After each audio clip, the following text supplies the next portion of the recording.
Testing. Okay, it's perfect.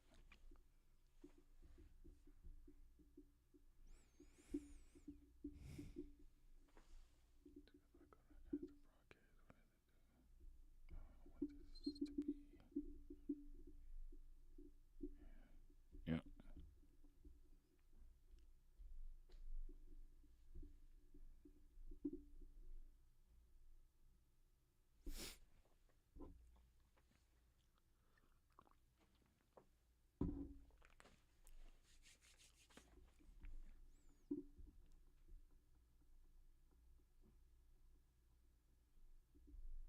All right. Testing, testing. Let's see. Let me check my volume. Turn this off.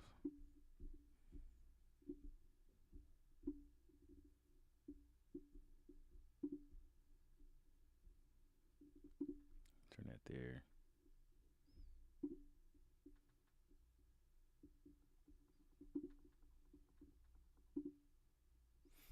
All right.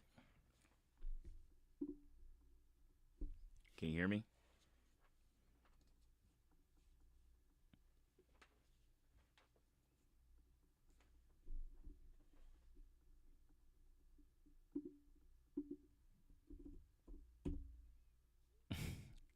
Can you hear me? Yes or no? Can you hear me? Check, check.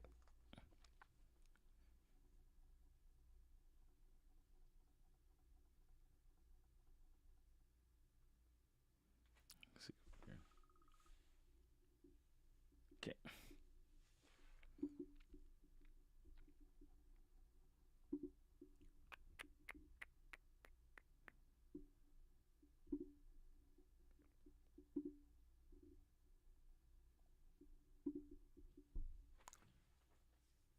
All right, there we go.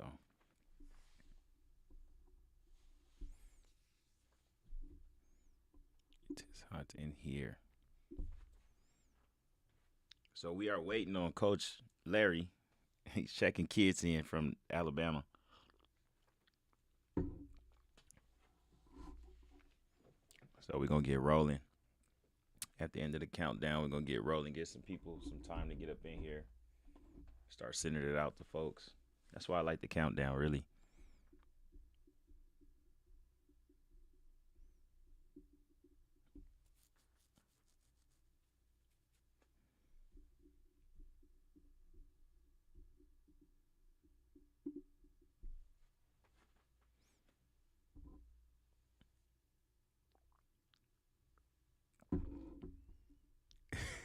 Nathan Nader.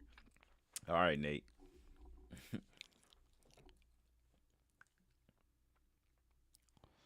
All right.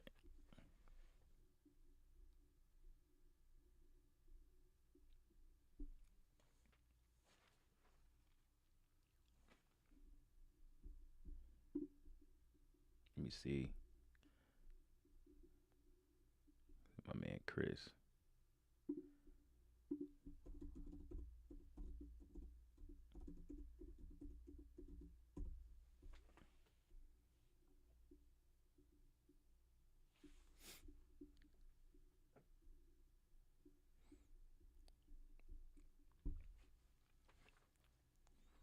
All right, so right now we just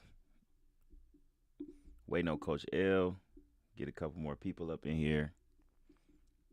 Then we're gonna get rolling.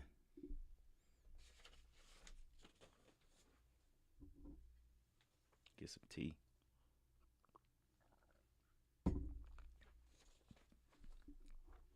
I need some music. That's what I need. I need music.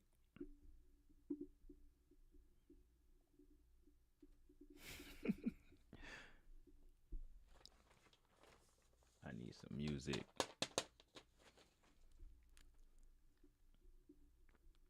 That's cool. I can see the chat as it comes in. I can see when people come in. So, what's going on, Stan? We got a couple of people on Facebook, a couple of people on YouTube. My goal today is to get, honestly, my goal today is to get a total of 100 people or 50, probably like 60 people. I want to get a total of 60 between both platforms. That's my plan. That's my goal. As we get going, As people add on and share it, it'll grow and grow and grow as we keep going. Is my audio okay? Am I too low? Am I too high? Am I too low? Or am I good?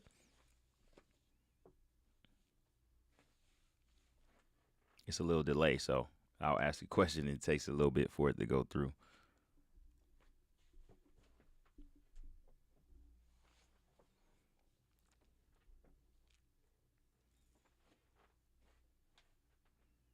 Sounds good. Thank you. Appreciate it. So we got about 3 minutes. I'm gonna start touching on the topic today. The main topic really is national, local teams and what's the difference between the two. It's low. I could get it up some. Move it up a little bit. What about here? Does that sound a little better? I'm a little higher now. I'm a little higher. So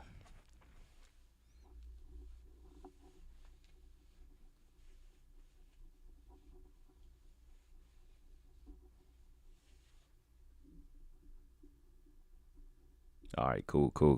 Appreciate it. Better. All right. So get this going. I had to go live and I had to go on and off a couple of times. I had to get it synced up because it wasn't syncing up. But I think I'm good now. I got it posted on both. So we should be good to go. Everything clear. I'm shooting 1080. Next time I'm going to be shooting in 4K. That's the plan. I'm shooting in 4K. Get better and better. Like my videos, better and better and better every time.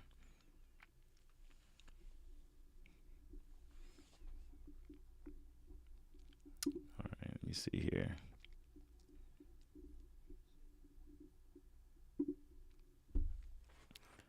All right. Can't pause playthrough. All right.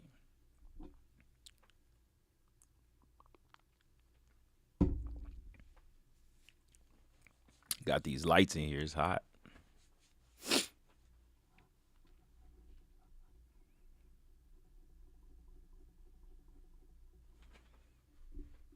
Can't really send it out too much as I go. Let me see what I can do. People share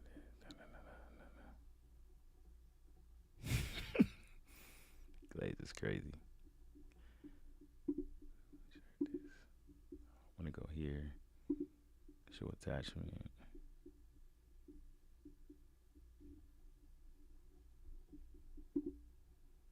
I want to share this.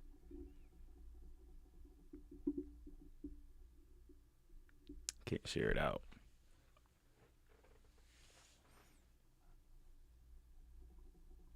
All right. Here we go. Got about a minute left. Some more time. Get some more people up here. If y'all can, just share it on your timeline, your feed, or whatever. Get this going.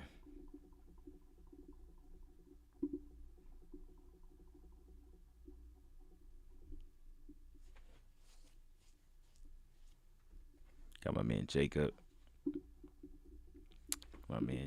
Jacob. So, got about 30 more seconds. Appreciate you guys for coming in early. The ones that came in early, appreciate it. Like I said, we're waiting for Larry to come on right now. Once Larry gets on, I got a host of questions for him. Try to get him in, get him out. He's coming off the national tournament out there in Bama. They had some ups and had some downs, but the whole plan is for them, just like with all the kids, for their teams just to get better. So we're going to go into, I have a host here, so I got to play the commercial for it, and then we're going to come right back into it. All right, so if this is too loud, I apologize. We're still trying to get all the audio right, but we're going to keep it rolling.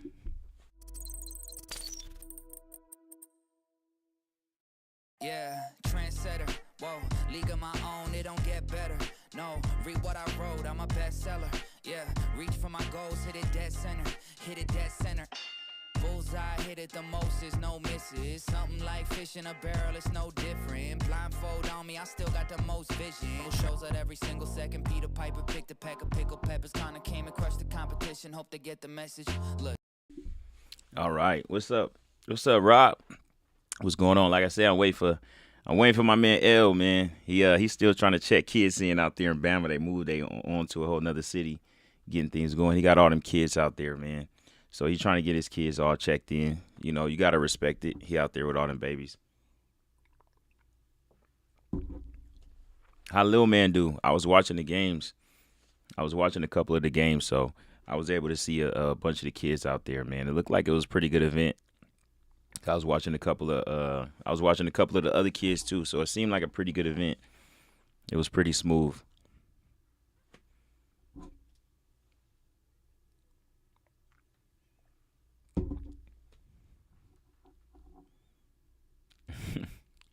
Seemed like a pretty good event. But like I said, let me see if I can get my man on here. Let me see where while we getting time on here. Let me see.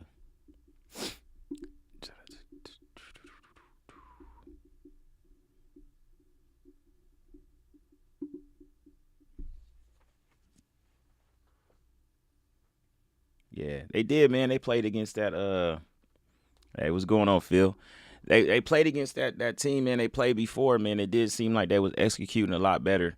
I was listening to Walker talk. He was talking to Sean, and he was hitting it right on the nail when he was talking about how his team just had a couple of hiccups here and there, but they did have some success. But I did like the way he was spreading the ball around. They wasn't able to key on one person. You know, when you're able to do that, it makes it harder. It makes it hard to, really stop you when you moving the ball around to different people when it's just not one guy being a guy, It makes the defense hard. What's going on, Phil? Coach Morris out there. So, but yeah, it makes the job way easier for the defense when you're able to key in on one person, man. Let me see what my man going, man. Let me see. Maybe I can get Walk. Maybe I can get Walk. Maybe I can call Walk, right? I ain't got his number on here. Maybe I can get Walk on here. That's what I need to get on here. Talk about it. While we waiting for Larry. I know it's Sunday. He be busy on Sundays. Man, as he should, No, they is different. They is different. Them boys was out there big. Is that the team y'all played 2 years prior to that in that event? Was that the team y'all played? That Rare Breed team? Or was it a different team?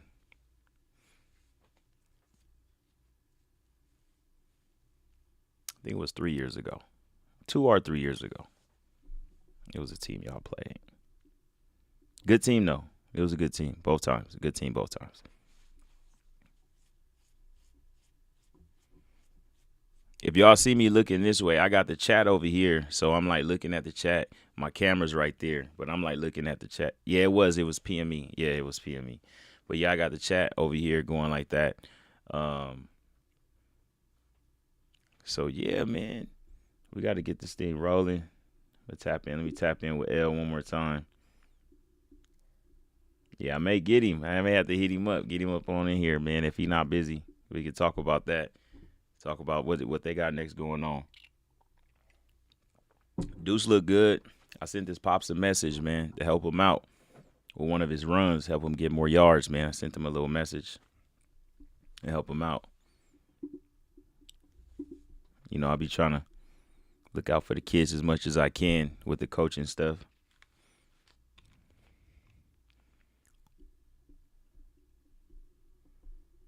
Who we got? Who else is on here?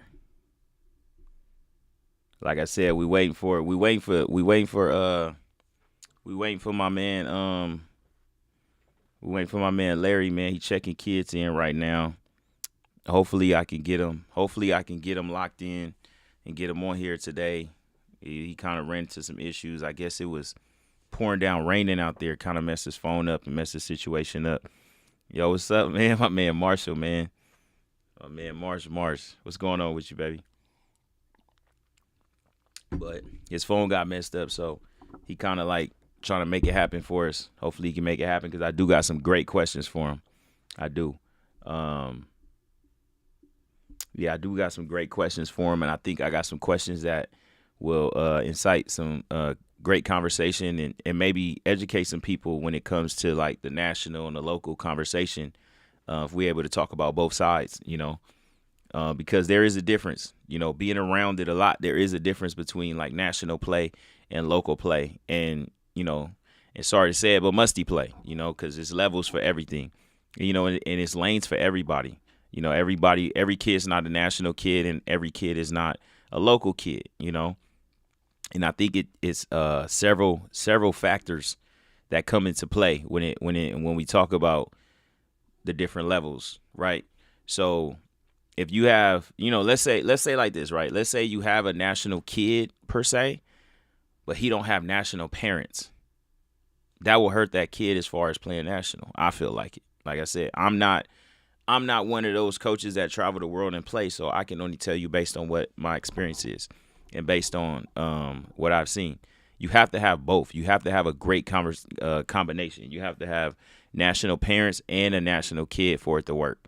A lot of times you see you got national parents, but you got local kids. And that's where, people be going and traveling the world, taking whoopings, or, traveling the world to sit there and watch other people play. And I think that's the conversation, and that's the thing that people see the most. They see those people the most. They, because like in the world, we like to focus on what's wrong instead of what's right, So we like to focus on the problem other than how can it work for me, And I think that's pretty much the issue too. A lot of times, like, I'm the president of the Falcons. I've coached with the Falcons for years. I've always been a Falcon head. And I feel like our Falcons as an organization, we're like a tweener conference, We go in between. We'll have those years where we got those top dog teams and we can whoop on everybody locally and then we can kind of compete on a national level, but we're not going out here and whooping on the DEAs or the OG Ducks of the worlds and things like that. But we have a strong enough team to play those teams, and I think that's where the drop off is. It's having that strong group. But I think the caveat of all of it is, and it's basically my branding of what I'm trying to do here is, it's not really the kids, but I think the biggest factor is the national coaching. I think that's the biggest factor. You can have the best team in the world, but if you musty at coaching, your team gonna look musty. It's gonna look bad. So, but then I feel like you got some really good coaches that's able to take some average athletes and make them look good. So I think it goes twofold. Yeah, it is. It's a lane for everybody. That's the main thing. It is a lane for everybody. And I think coaching really matters, and consistency matters. Just being there, being part of these kids' lives matter. Just staying apart and staying afloat. So yeah, Chris, see if you can tap in with somebody. We could have a conversation, man. Maybe you could tap in with somebody. We could talk about it while we're waiting for L.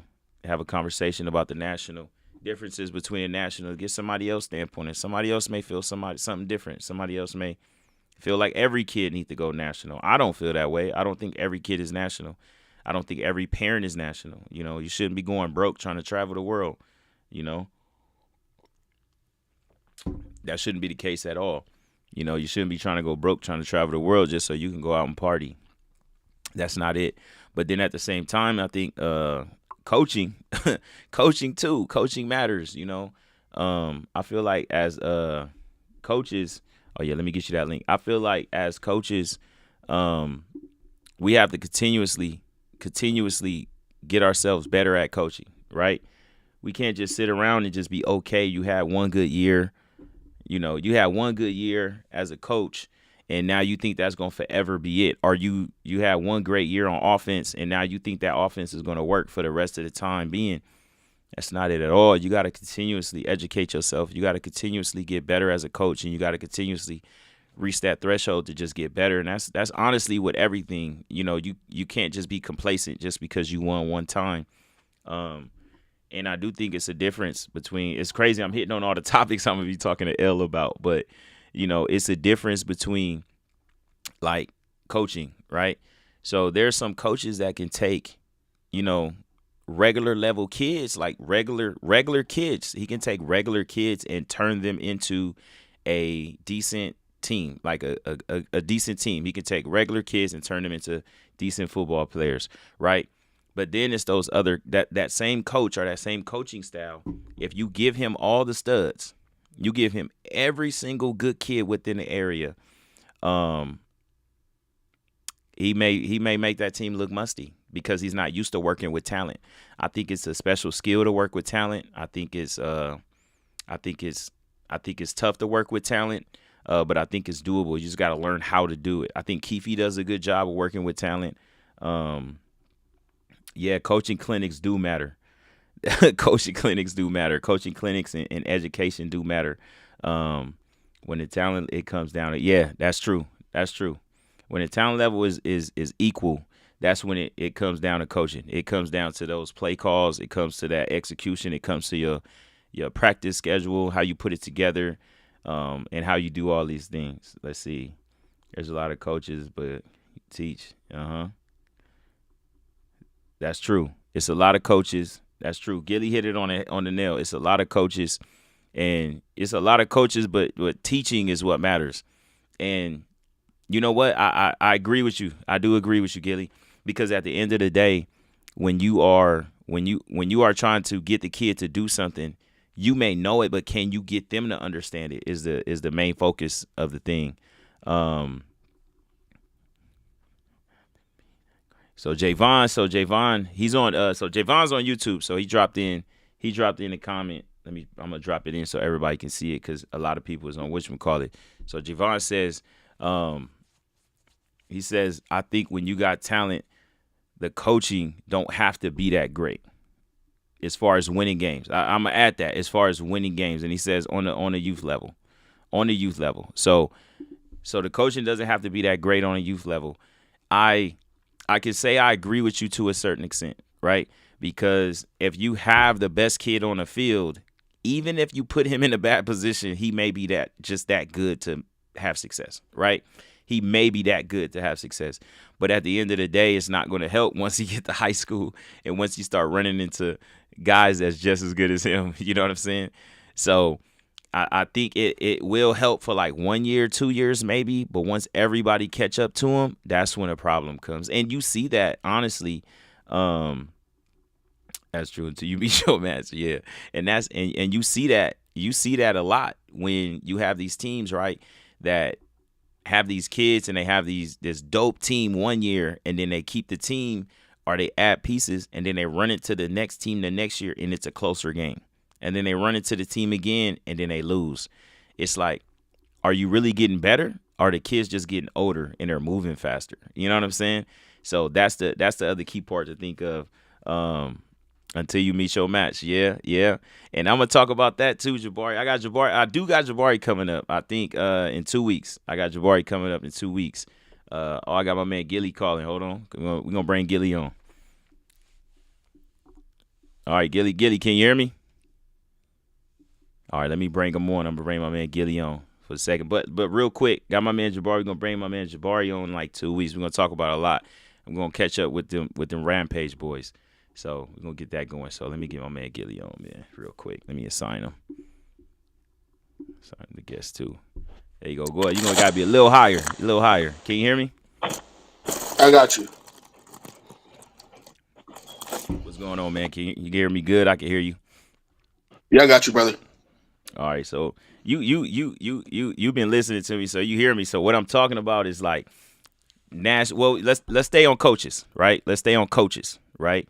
The difference between national coaches and local coaches. I feel like let's at that topic right there, just national and local coaches. I feel like a national coach has to be good at managing talent. And what I mean by that is managing the parents, managing the exposure, managing all that extra stuff. And they have to be good at the X's and O's. It has to be twofold. It can't just be you can't just have your hand in one cookie jar,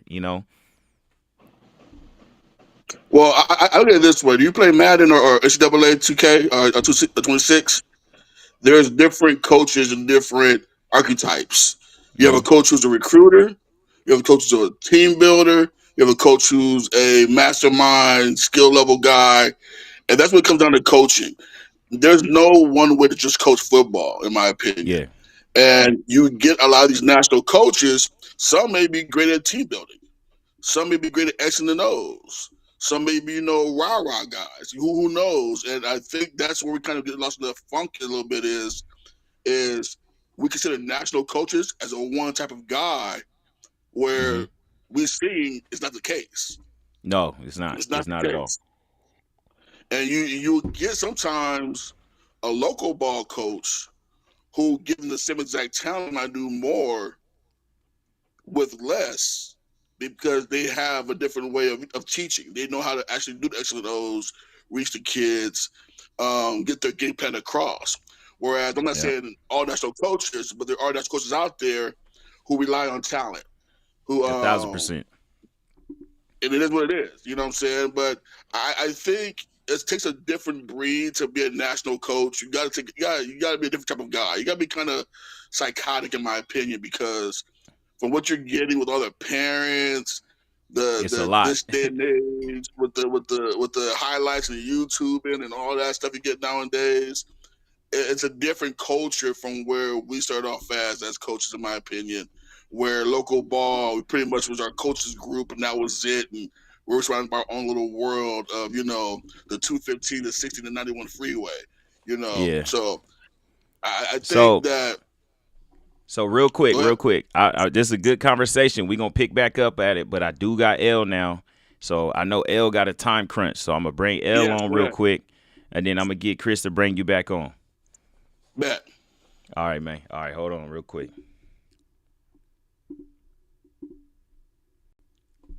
All right, L, can you hear me? Yeah, I'm ready. Can you hear me? There you go. What's going on, Big L? Going through it out there, huh? Oh man, it's been crazy. Man. So look, man, I'm gonna condense it down a little bit, because I know you got a lot going on. I know you got a lot to do, man. But I wasn't able, because I hit you yesterday, but your phone was all messed up, so I wasn't able to get all your accolades and all that, all your accomplishments and things like that. That's my fault. You know what I'm saying? But tell the people about yourself. Most of the people on here know you, but it's gonna be somebody that don't know you. So, let them know who you is and what you represent, man. Man, my name is Coach L, Vice President, OG Ducks, football coach. Been in the game 24 years, coaching youth football. Got a couple national championships. I don't know what else, man. Just out here for these kids and loving this youth football stuff. That's what's up, man. Appreciate it. We love the work that you do, man, especially those that's doing it the right way. That's my biggest thing. The ones that's doing it the right way, we appreciate you. The ones that are not, go somewhere. You know what I'm saying? That's just the way it go. So I got a couple of questions here. Yeah, So the first thing is gonna be, man, so what got you into coaching? Like, what was the thing that was like, man, I'm gonna go out here and coach these kids, man? What was it? Fresh out of college, nothing else really was going. So I just was like, I'm gonna give it a shot. I was probably like 22, 23 years old. And just started coaching. That was back in like 2001. Some team in Menifee just went out there and started coaching. Then went to Paris. We started a league in Paris. My father and my uncles started a league in Paris, and then I was coaching there. Then I came to the Falcons for some years. I was at Marine Valley Falcons for a while. And then the whole OG Duck thing, you know what I mean? I've been with the OG Ducks for, 6, 7 years or 8 years, something like that. There you go. I remember, man. I remember when y'all transitioned, man, and it was like it was just the Ducks, right? No, it was the IE Ducks at first, and then it was like that whole ordeal with the name and all that. I remember that. That's that explosion. Yeah, when I first came over, it was still the IE Ducks, and then me and Keith kind of branched off and did our own thing, and kind of like went crazy with it with the whole travel football thing. Yeah. I remember, man. I remember that conversation we had, all the coaches out here, and we was with the Falcons. We was up in Shakey's, and we was making that decision, the transition from playing weighted ball. The weighted football to like, man, we got to go to this national hit, man. This is where it's at, and we got to start pursuing bigger, better things for these babies, because there was a lot of talent coming out of the city. So, and like a lot of people don't know this, man, but if it wasn't for L, the Falcons wouldn't have taken that next step on to like really separating themselves in our area. You know, now I feel like there is a separation in our area. People know competitive football. If you want to play competitive football in our area, you got to play for the Falcons. That's you know, I feel like that's kind of known where we at over there. So No, absolutely, I agree. Yeah, so the next thing is, so you said you spoke on the OG Ducks a little bit. So what's the status of you guys? So like, what teams y'all got this year? What's y'all best teams? You know what I'm saying? Who gonna be the who do you feel like gonna be the number one guy out there in their age group? Because I was watching y'all games, y'all all the teams today, all the teams this weekend that played that I seen, they seem like they could compete for that one spot. You know, with a tweak here and there, I feel like they have it what it takes to compete for that one spot. Yeah, no, we got right now. We got 10 through 14. We actually building a 9U. Hopefully, it'll be ready to go here in the next couple weeks. But our 10 is gonna be real special. They came out here to this preseason national tournament, and they competed. They won 2 games, lost 1. I think they're gonna be in the mix at the end of the day. Our 12U was amazing. That's Keefe's team. They actually lost today in the championship to a really, really good team. But I think they have action at winning a couple national championships this year. They're really good. Yeah. Obviously, my team that I've been with at 14U, I feel like we're the favorite across the country. We were one of the top teams last year at 13. And then I also, you know, our other 13, my 13, right? I coach both of them. We actually got beat this weekend. We lost to like one of the top teams in the country, and then we lost to another team from Ohio. So we got some work to do, right? But right now, I would say my own personal team is the one that got the most work to do in the org. But we got 4 national teams that's going to play national schedules, and the kids are going to get battle tested. So I think the state of where we at is good. My goal is to to build up the younger babies in the near future with the 6s and the 8s. But right now, with the teams we got, I think we most definitely will be able to make noise at all those ages across the country. Oh, that's dope. That's dope, man. I'm rooting for you because you know what? I do like the way how the national work, man. When it's Cali on Cali action, everybody be on each other head. They be they be on it. But then as soon as somebody travel, it be like Cali versus everybody. I love it, man. I love it when it all come tight like that, man. That be smooth. So now here's the meat and potatoes of it, man. So like kids, man. So what? So I'm gonna be real. So we like I said, the Falcons, we over here tweeners, right? So everybody know the next step from us is you guys. Like there's no threshold, right? It's like you jump from there to there, right? It's you guys, and I think the Trojans is doing a good job. So it's steps with these things, right? So what factors do you think has to be in a kid to really truly be a factor to be a OG Duck athlete? Like not just want to do it because they just want to be in front of the camera and stuff. Like what do they gotta have like to be able to really do it?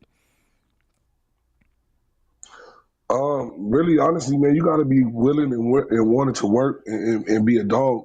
Like it's more to it. Like just this week, an example, these kids been out here a week in this nasty weather in Alabama, and having to play these games against kids that are equally talented, or in most cases, sometimes even more talented. So you just got to really be a dog and be coachable. Those are the type of kids that I look for. I know Keefe look for.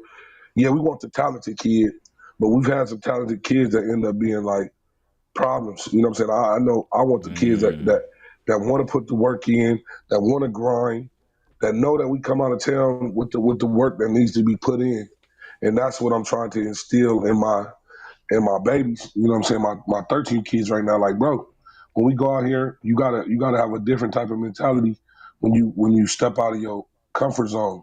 When we play in Cali, we look like we the big bad guys, but when we come out here, it don't look the same. So it's a lot of hard work, man, and dedication, right? Because we got kids that travel from distances too. So you got to be really dedicated and want to put that grind in. That's what's up. That's what's up. I completely agree with you because that's what was going through my head as far as like what I deem necessary. Like and even like because you know sometime I do call you. I'll tell you like, L, this dude about to hit you because he just talked to me. You know, there's some times where parents will call me, people will call me and be like, look, I'm thinking about doing this. And I'll just tell them the real. Like, I'll just tell them the real. It's action every practice. It's this every day. It's always a grind. It's always a fight. It's always a go. And there's some financials with it too. You know, it's some sacrifices you're going to have to make as a parent. So actually the next question is, like, what type of parent do you kind of look for when you do that? Because I know it's like the kid, yeah, but you got to have a parent too. Like, you got to have a national parent. If you ain't got a national parent, I feel like it's going to hurt the national kid. Yeah, you got to be a national parent, man, because I'm be honest, like the money that we're spending, right, for the experiences and the exposure and the competition is it's gonna cost some money, to be honest. Yeah, certain things that we're able to do, but parents are still gonna have to know that the commitment to be at practice, no matter how far your drive is, the Yeah. commitment to, if I say we got a game in Texas in 3-4 weeks, you got to be committed to trying to make that happen, right? And I'm always been on Mm-hmm. no kid left behind, so I'm gonna help however I can help with from me or within our organization. But you got to be able to say, I might just throw some crazy stuff out there like, hey man, I want to go play these teams in Texas in 3 weeks. Are we with it? So they got to be excessive and understand like the urge of what we're trying to do. And it's not that we're just trying to spend and waste money. We're trying to go play the top competition. So it costs to do that, just like in any other travel sport. So they got to be dedicated parents and understand that the bigger picture. Like, of course, your kid not going to the NFL from this, right? But Yeah. the experiences and the level of football your son is playing, when they get to high school, they're going to be super prepared, and that's a fact. You know what? I seen that firsthand when I was coaching at Moreno Valley High School, and I think it was Kelsey. I think I had Kelsey. I don't think it was Leroy. I think it was Kelsey. And we were playing in the playoffs, and the team was all turned up. They was rah, they was yelling, they was turning up, they had the music, and they came over to the 50, and Kelsey, and he turned around and looked at them and had no emotion. But all the other kids was kind of affected by it. And I told the coaches, I said, he's used to that. Like, he's used to this being the game. He's used to the game being so hyped up. Like, if you let it take you there, it's gonna take you out of your game. And he's used to riding that Mm-hmm. wave. You got to learn how to. Some teams you got to learn how to ride that wave. You know, when a team come at you, you got to learn how to match that level, or you got to learn how to just ignore it. Just ignore it. But you got to figure out what type of kid you are. Like, how do you do it? You know. But I do remember that, and that's actually a good key point, man. So past the national stuff, man. I got you, Javon. I'm gonna come back to your question in a second. When we come back, I'm gonna come back to your question. But I want to roll through here just in case L gotta go. Is I know everybody talk about youth football, and I always take it as this. Would I always say when the old heads is talking about football. I just tell them like, your football is over with. These are this kid's football. So your old school football is over with. Like, ain't nobody doing that stuff that you was doing when you played. These kids is doing something different. You know what I mean? But my question is, Mm-hmm. do you feel like youth football is on a decline or is it on a rise? And what I mean by that is really what I mean by a decline, do you feel like it ain't what it used to be, or like or do you feel like it's on a rise because these kids are now getting way more exposure? You got younger kids getting offers like just not even offers like verbal, like just I'm watching you offers, and stuff is happening way faster for younger kids. Like that's the question I have for you. Like, do you feel like it's going up or do you feel like it's going down? Like, No, I don't feel like it's going down. I feel like it's too many organizations, right, which waters down talent of teams. So on a local scene, it could look like that, but I still think even kids are getting exposure on local scene too, right?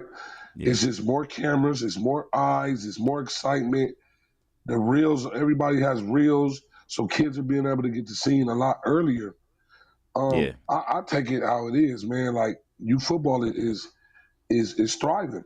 We just left this tournament this week in Alabama and it's super thriving, super thriving.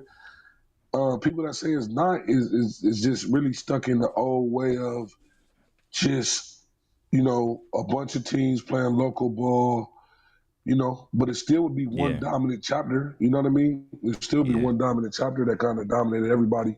And I just think that that's what a lot of people are used to. And a lot of people don't like change.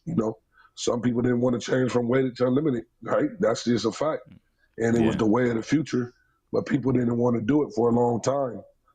We didn't want to do it. You know what I'm saying? And then when I first did it, I was like, I'd never do it again, no other way.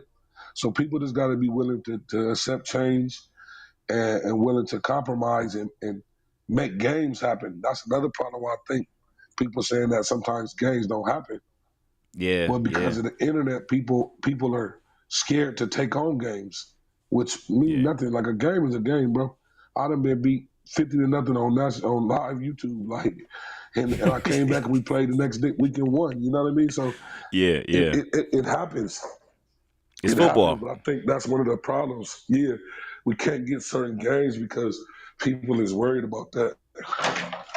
Like Yeah. that's one of the main issues with youth football. But to answer your question in the whole, no, it's not on the decline. Not from our standpoint, nowhere near. Yeah. Yeah, I feel that. I feel that. And I agree with you. I do agree with you on that. I don't feel like it's on the decline. I feel like it's on the rise. I feel like kids I are need getting my more car. I need some exposure. cars. I feel I like need my bags bigger up and there better close. things is happening for these kids. My And I luggage. feel like it's getting better and better and better for these kids as far as like playing at younger ages and going up. So I got like two more questions for you, and that's it. That's it. I got two more questions for you. Yeah, we good. Then I'm gonna open it up for everybody that got questions. I got a couple of people that wanted to ask you something. So you've played, you've coached local, you've coached national, you've probably had different coaching staffs. So this is the question I got for you. Let's say this is a magical world, and you took all the kids that you ever coached at 14U, and you had them all on one team, your top ones, right? So I could probably name two or three that's on your top ones just on that team. But the question is, what's the coaching staff look like for that? Who's coaching what? Man, I done coached with some dope dudes, and most That's of them we right. kind of still coach together. You know what I'm saying? And I think that coaching staffs is key. When Yeah, when when I when I was coaching when I first came to the Ducks, I was coaching with Keefe. Our coaching staffs was legit, man. We was real 12 coaches deep, no dads. Like when I say yeah, no dads, it's like with the same staff together every year because it didn't matter if your kid left. yeah, Those were the best coaching staff. But obviously, Keefe's my guy, man, and I rock with Keefe's offense. So obviously, I would probably go with Keefe as my OC on any team if I was just putting it together. Um, DJ, right? Me and DJ worked real well together. Nowadays, it was a rough patch for a minute, but I learned so much from Coach DJ. Dude is probably close to 70. That's a joke, but he's close there somewhere. But yeah. Somewhere. he knows so he's yeah somewhere in there, but he knows so much football. And we all work well together. But my guy Ram with our DBs.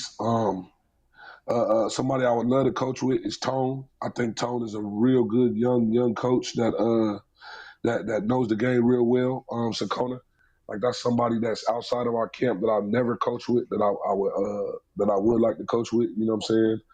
Hmm. But when I coached with Sean, my boy Sean, man, Sean coached with me, and he had been a head coach his whole life, and he came down and coached with me, and me and Sean mix it up real well. It's some good dudes, man. That's out here coaching. And I think that's what really took us over the top, really, with the Ducks was when we was able to pull in a gang of good coaches from different organizations. People say we stealing and all of that, but I'm just going after what I think we need to make our organization the best. But Yeah, there's some guys out there, man, that really, really study the game and really put in the work. And you can work with them. Now, all coaches can't work with each other because y'all have different philosophies. yeah. A thousand So, percent. but the guys that I've worked with, um, they've all been solid. We've all been able to put it together. Last year was one of our best staffs. I think we had a lot of fun and everybody was kind of together. Wasn't too much arguing or fighting or bickering. and we hold each other accountable. That's what's up, man. That's good. That's the whole key point. That's the whole key point is putting a great staff together, making sure that everybody kind of hold each other accountable too, because that's another big thing too. Not just really there for the ride. Like if you running the defense and I see you over there running something that's not gonna work, I'm gonna tell you it's not gonna work. That I feel like it's not gonna work. So I think that's important too, man. But man, so this is my last question I got for you. And I got, I think I got one on the chat or something for you, man. So this is what everybody asks. I don't know why people ask me to ask you. Like I have no idea why this question come to me. But is high school in the future for Coach L? Is Coach L going to high school to coach? Nah, I coached at high school before, but this is my lane. I love these kids. I love what we doing with these kids. I love the memories and the life experiences that I'm teaching with these kids. I don't think high school is in the cards for Coach Hill. It would have to be something, a hell of a deal on the table to get me to go to leave youth. Because I wouldn't do both because it take up too much time to do both. So, like, to leave what I'm doing, I really love it. Like, I really love traveling with these kids. I really love the competition level. I love breaking down the film with the coaches. I love the level of football that we play. I really do. That's what's up. And I don't see that. I don't see me having that same love at the high school level. I like to watch those dudes play. I like to watch them after they leave us and see where they go. But see how they progress. I've done it. I have no problem doing it, right? But I really love what we do with our organization and how we have fun and take these kids and just. My voice is gone now because I've been yelling at kids for a week. Seems like we've been out here in Alabama for so long. I'm so ready to come home. It's so hot out here. But I really love what we do. So probably no. To answer that question, probably no. Okay. All right. So I got a question from Javon. I think it was back when we was talking about local and national difference kids. So he says his question is, does it hurt a marginal kid if he has to be a local kid? Like if he was let's say he's like one step, like he's a national kid, but he's forced to be local because he don't got national parents. Like, does it hurt him? Does it hurt him as far as like his development or not? Do you think? I don't think that hurts his development. I think it'd be another tool in his box if he could do it. Because when you practice with us, you're gonna practice against elite level competition, so you're gonna know if you really want to do this. But I don't think it hurts you if you don't come and play for a national organization, right? Or national teams, because all of our teams are not national, but it doesn't hurt you. I don't think, right? But I think it can give you an advantage and a step up if you're that type of kid that need that extra type of push. Because sometimes you play on a regular team and you don't push yourself because you know you better than the kids on your team. So you don't really push yourself to the level that you need to be pushed. And over here, you're not really going to have that option. You're going to have to push yourself. You're going to have to, right? And another thing, just to piggyback that, some people think like, oh, my kid can't go over there. He's not good enough. You never know if you don't try, right? You'll never know. And then I'm the type of person, I'm an honest person. Like, nah, this probably not for you. Or yeah, you know what I mean? But people think like I'll be seeing the little shots online like, oh, you're not the starter on this team and you went over there. And so just because you're not the starter on my team, that means you shouldn't be on my team. It's crazy. Every team needs depth and there's roles on every team. Just because you don't play 20 snaps a game don't mean you're not helping this team get better or you're not getting better. But people take that shot like, oh, you left and went to the Ducks or a travel team and you're not the starter. Damn, that's crazy. You know what I mean? Crazy. If that's the case, why Modern Day should only have 11 people?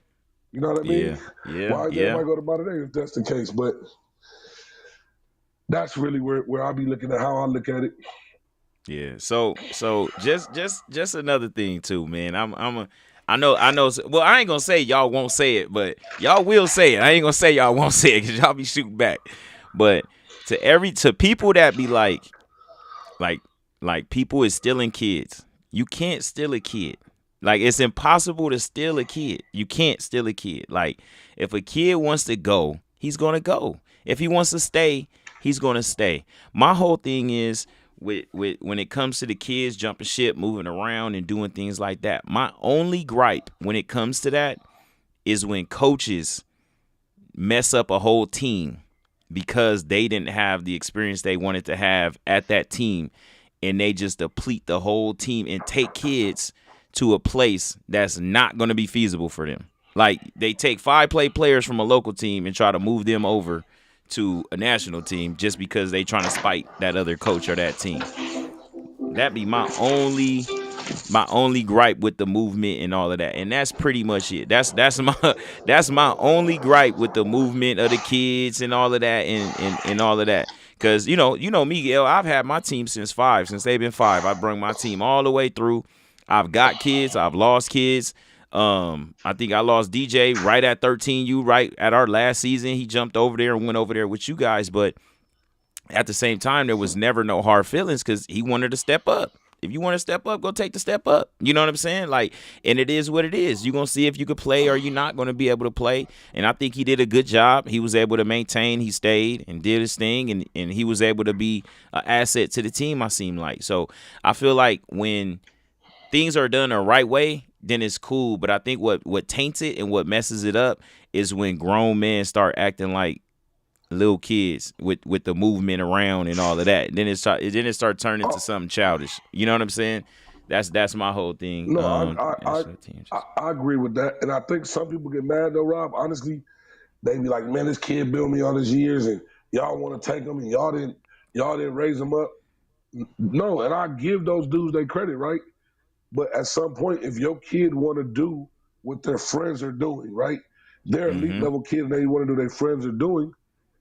You shouldn't like hold them back from doing that. Like I think once a kid gets to a certain level, like everybody don't want to lose kids, everybody like to keep their kids.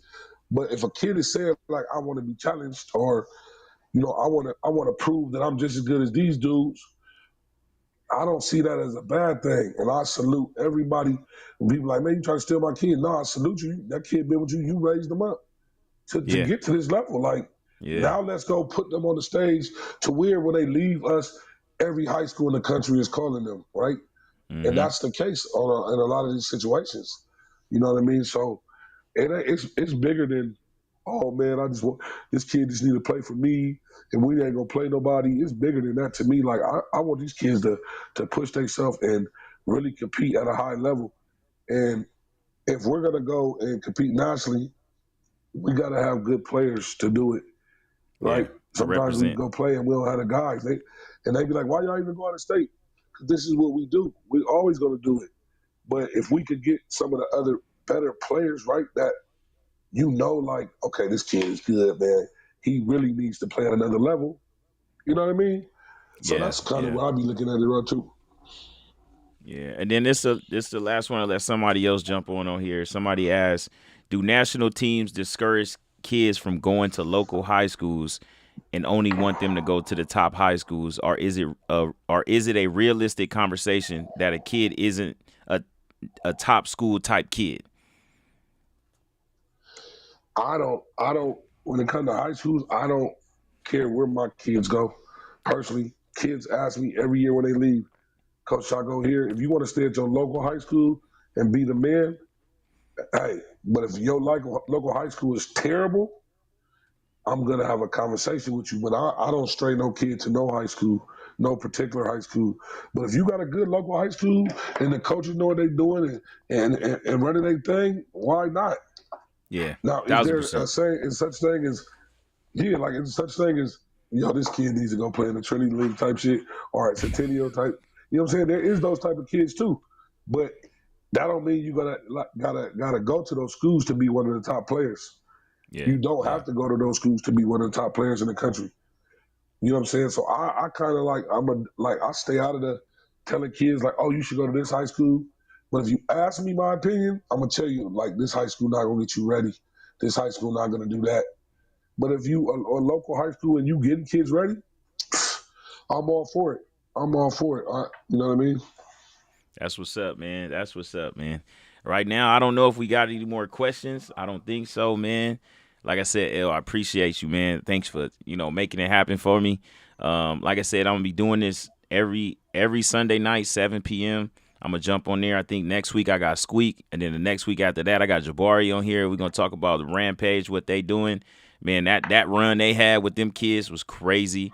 I want to get Keefe on here to talk about the 3-peat team that he had when he went out there and got crazy with that team, man, and talk about that, man. So it's a bunch of stuff I want to get on here. You got one more question. Somebody just popped on right now, just asked a question. He asking, do you guys preach competition as you got a local kid coming to compete for a spot, but he doesn't get the reps, so really show up, what can he do? So I think what they're asking is, do you guys promote competition for any kid that show up for your program, and like basically like anybody's spot can get taken week to week? I believe that's what he's asking. Yeah. Okay. Well, yes, most definitely. Most definitely. We have competition days where we're going to do certain things and have you compete. And I'm watching all the time to see if you think you're better than somebody on a team that I coach, you're going to have to show me that you're better than them. So we can compete. We compete, but I think people's problem is they lose or they don't want to compete, and then they just want to play their way to the other person. So anybody that play for me, no, we can compete for a spot any day. Like when it come down to it, if you think you're better than that person, you need to be on the field. We can compete, and you can show me that. Because at the end of the day, I want the best kids on the field. And example, this weekend, some of the kids that played in the games wasn't the best kids. So I guarantee the next time we touch the field, it'll be different starting lineups out there. Yeah, 1,000%. Yeah, because that's how it's gonna be in high school. I mean, that's truly how it's gonna be in high school. You transfers come in at any moment. Like you never know when they're gonna come in, or you never know who's gonna show up in the summertime to try to take your spot. Ain't nothing set in stone. Jabari just asked me, and I know he asked it because he know the answer. He said, "Do you feel like the parents in general is much different from years past?" Oh yeah, these parents right now, for a lack of a better word, they are entertaining. Like I mean, there's always been crazy parents. There's always been crazy parents, but now I feel like they're a little bit more boisterous because they are more committed right now. The commitment level that they have to football, so they want it. But for the most part, I got good parents. I don't really have no crazy ones, but there's always some parents that that it's their kids. They love their kids. They want their kid to have the ball. They want their kid to shine. They want their kid to be the man. They want their kid to get the UTR or this or that. But it's only one ball, and I care about all the kids. I don't just care about your kid. You only care about your kid. So that's kind of how I approach it, and I understand it, right? These parents love their kids to death. So they worried about their kids. So when they go crazy, I know where it come from. You know what I mean? I don't take it personal unless they disrespectful. But these parents are real excessive. That's what's up. That's true. So you got one here, man. And they said, what's your recommendations for San Diego to compete on the national level? What they need to do to compete on the national level? Wow. San Diego used to have a lot of rules. They had too many rules, and I think that kind of hurt them. But they would have to really come together. They'd have to come together. They're too separated out there. Yeah. They'd have to come together. Anytime you want to do something national, people got to come together. You got to come together. And it can't be, you have to say, okay, man, the boats or whoever it is, we're going to rock with the boats. Like, it can't be everybody trying to do something because it's going to be too hard. You got to come together if you really want to take your show on the road and play some people. Yeah. I remember with our team, we had I think the Snack Boys was really good when I was rolling through. The Snack Boys was really good, and then I think the Snack Boys, they kind of they lost a player here and there, and then I think it kind of went to the Bolts. They went over to the Bolts, and then the Bolts became that team. And towards the latter part of their years, I think 13U was they best run at that team. But outside of that, man, hopefully, Coach, I can get you out to an OV game, man. Get you up in the booth, man. Slide you up in there and come check us out, man, for an OV game. Bring a couple of the kids up there, check us out, man. But go ahead, man. Most definitely, man. I was there. I was there from the beginning with OV. You know what I'm saying? For the first 2-3 years we opened the school, so I most definitely would love to come out and catch a couple games and bring some kids and try to see if a couple kids can go that way. Oh yeah, most definitely. Appreciate you, big dog. I know you got to go. I'm gonna be on for a little bit because there's a couple people want to jump on. We're gonna have a couple of conversations about the national and local hits and things like that, man. But like I said, man, I appreciate you. I'm gonna cut up a couple of clips, drop them here and there. I'm gonna drop this whole thing over the internet, just food for thought. And just anything. If you had any advice to give, if you had any advice to give any parents that is looking to transition from local to national, or if they were national and it's like maybe they need to go back local, like what would you say to those what would you say to those people, to those parents? Do what's best for your kid. If you feel like your kid needs competition and wants to play against the best, do that. If you feel like it's not about competition, do that. I hate when parents listen to people that tell them what to do with their kids. All these internet people that think they know the best for somebody else's kid. No, if you think that's what's best for your kid, do that's what's best for your kid, right? I only know one way, and we're gonna go compete, and we're gonna go play the best. And every kid on my team is gonna be a part of it, but every kid is not gonna always get the ball. So if you feel like you need your kid to have the ball, go where your kid is gonna get the ball. Oh yeah, that's true. I agree with you because there's a lot of people that discourage kids and tell them the wrong things, and then it don't pan out for their kid. Then now it's the blame game coming up. Well, you told me. It can't be that, man. It can't be that.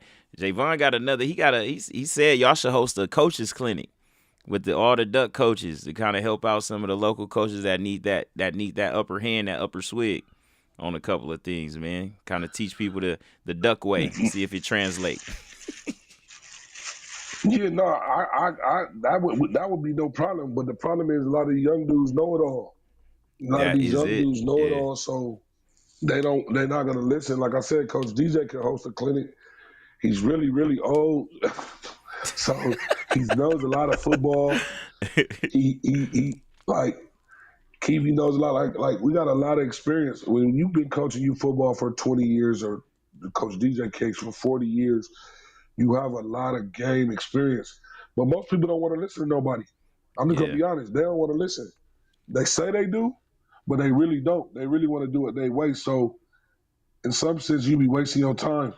Like, because people just be stuck in their ways of doing things, even if it's not conducive to winning. You know what I mean? Even if it's not conducive to winning, they be stuck in their ways. I've learned so much in the past just from different coaches. One of my biggest mentors is Greg Zomo. I call Zoe and be like, "Yo, coach, man, how this?" You know what I mean? From when I started coaching with the Falcons in 2009, Greg was a mentor of mine and giving me advice. So I call him. People don't do that. Like, people don't call and ask advice with coaching. They think they got to do it themselves or do it their way, and it don't be a winning way. It don't be successful, and they keep doing it the same non-successful way. Yeah, that's true, man. That's true. I've hit up. I think I've called, talked to you before. I've hit up. I talked to every chance. I promise you, every chance I see Jabari when we training, I always ask him some sort of question because I know he know his stuff. You know what I'm saying? Like every chance I get, I know many conversations with Jabari. Many. I come back after a loss. We come back from off our loss on the road somewhere. And I see Jabari, we most definitely, Jabari, man, what you saw, like, what you think I need to get better at with the kids, you know what I mean? Because he been there too, you know what I mean? He been there. So it's guys out there that do that. I do that with Tone. Tone, after I lose or whatever, I'm like, what you saw, what you think I need to do? And then we'll get to arguing about, nah, that ain't why I did that, type shit. So it's some good guys out there that know the game, but some of these young dudes, they don't want to listen, Rob. So I wouldn't do that clinic. But you know what's crazy? I agree with you. And this is one thing I can tell you that I agree with you, right? So, you know, I'm the president of the Falcons, so I get new coaches in all the time, right? So I remember when I came in and we had our national run when our team was 9 years old. And I remember we was at a Vista Del Lago game and Sean was on the sideline. And I was like, hey, Sean, come on, bro. Hey, I'm out here. I'm nervous. I ain't never been out here before. I ain't never did this.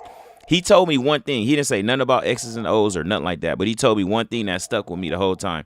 He said, just focus on the first game. If you win the first game, at least you're going to be playing for a trophy. But if you lose that first game, you done. Just win that first one. No, the first one is the hardest one. Because once you get going, your team feel like they supposed to be there and they going to play better and it's going to be better. And I remember the first game came and we lost by like 7 points and we leaving and I see they game cracking. It was that year that they won it. They game is cracking. It's coming down to the wire. They got stuck with the number one team. I think that team was from Arizona or something. And they had to play them game one and they popped them. But after that they team felt it and they was really playing. And I just remember that from Sean, man. Like Sean be telling me some stuff, man. He'll tell you something in the slick. He'll say it's slick, but it be so true. It be so true. It be so true, man. No, that's facts. That's facts. Because he been there, man. Like he's been there. He got a lot of experience. He done seen a lot. Some people don't be wanting to listen. He got a lot of knowledge too. Some people don't be wanting to listen, but that's true about nationals, man. You just got to win that first game, bro, and then the shit start really popping. Yeah. And that's how it was for us last year. Once we won that first game, which was crazy, everything just started falling into place. Yeah. That's what's up, man. But like I said, L, man, I appreciate you so much, man. Everything you do for the kids, man. You know, we don't as men, we don't get our flowers all the time, man. So I'll be trying to give people their props on what they do, man. You know, we still out here in Moval doing our thing. We're gonna keep it going. We're gonna keep it floating. You know, we trying to move to another level in the next couple of years here. So everybody gonna be hearing about us in the next couple of years. We got some great teams coming up. So we just gonna keep competing and keep going, man. But like I said, much appreciate you, man. It was good seeing you at the little thing, my man Chills, man. But like I said, man, appreciate you 1,000%. And rest in peace, big time, man. If you got anything you want to add on or anything else you want to say before we cut off and add on some other people, you most definitely got the floor. No, man, I appreciate you having me on, man. I apologize for running late, man. My phone got waterlogged out, so it took me a while to get another phone and stuff. But I appreciate it. Keep doing what you do for the youth and the high school, and good luck with your podcast and all this other stuff. And I'll see you soon, man, when I get back to Cali. That's what's up, man. Appreciate you, Coach L. Man, like I said, man, we're going to keep on rolling. Like I said, appreciate you, big dog. See you at the next one. I see you on the next one going out there. So, hey, my man, man, go ahead and get two people. We're going to bring them on, but appreciate you, L.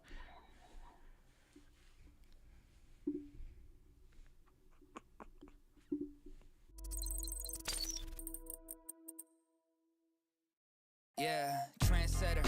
Whoa, league of my own, it don't get better. No, read what I wrote, I'm a bestseller. Yeah, reach for my goals, hit it dead center. Hit it dead center. Bullseye, hit it the most, is no misses. Something like fish in a barrel, it's no different. Blindfold on me, I still got the most vision. Shows out every single second. Peter Piper picked a pack of pickled peppers. Kinda came and crushed the competition. Hope they get the message. Look. All right. Back on again, man. That was a good conversation. I felt like it was a really good conversation that we had with L, man. Like I said, we probably get Guilford back on here, and I think Chris had somebody else that wanted to get back on too. We can bring on two people and get them going and continue the conversation. You know, we've been on for about a buck now, so I'm thinking about going for another like 20, 30 minutes just to continue the conversation and keep it going. Use the same link, Chris. If people still available, they want to jump on. But like I said, I felt like that was good information, and I feel like with the podcast and with me posted online, I feel like the conversation has to be had when it comes to good football talk, especially out here in California, because everything for us is turned into like, you know, TMZ and, you know, and this and that, and I don't feel like that's all of football, and I feel like the good part of football needs to be showcased a lot more. You know, that's why I'm very strategic on who I bring on and who I'm talking to and who I'm bringing on. And like I said, this sector here, hey, shout outs to my man, Coach Jacob, man, with Platinum. He actually helped me out putting on this podcast. He's a sponsor for my first like 5 episodes. So I'm gonna be running his ads every chance I get for his enrollment, man. He's done a lot for all the kids in the area, in Moreno Valley, man. From is Dunlap coming out of retirement to coach youth again? Are you stuck with high school? Hey, man, like let me keep on with Jacob real quick, man. Like I said, he the guy. You know what I'm saying? So, man, if you got a kid in the area that needs to sign up, man, that's trying to get that elite training, man, you got to tap in with my man Jacob, man. He really does a good job with the kids. It's family orientated. It's not about the glitz and the glamour, but it's about the grind, man. And he really encompasses that when it comes to the kids, man. So back to Brown, man. What you talking about, man? You come retired, come stuck with us in high school. So look, man, I'm going to forever be with the youth, right? I'm going to forever be with the youth, man. I don't see myself not being a president or not being a part of the youth anytime soon. I may gripe about it. I may talk about the parents. I may be like, oh, my God, I may do all this. But y'all know me, man. I care about the babies. I can't let them go. I'm going to always be part of an organization. But at the same time, this high school stuff is different. This high school stuff, man, this high school stuff is where it's at. It's really challenging on my brain. If you know me, you know I'm a true offensive guy. You know that I really like the X's and O's of football. I like the strategic part of football. I know kind of a lot of different systems, and I kind of put them in place when it comes to the football.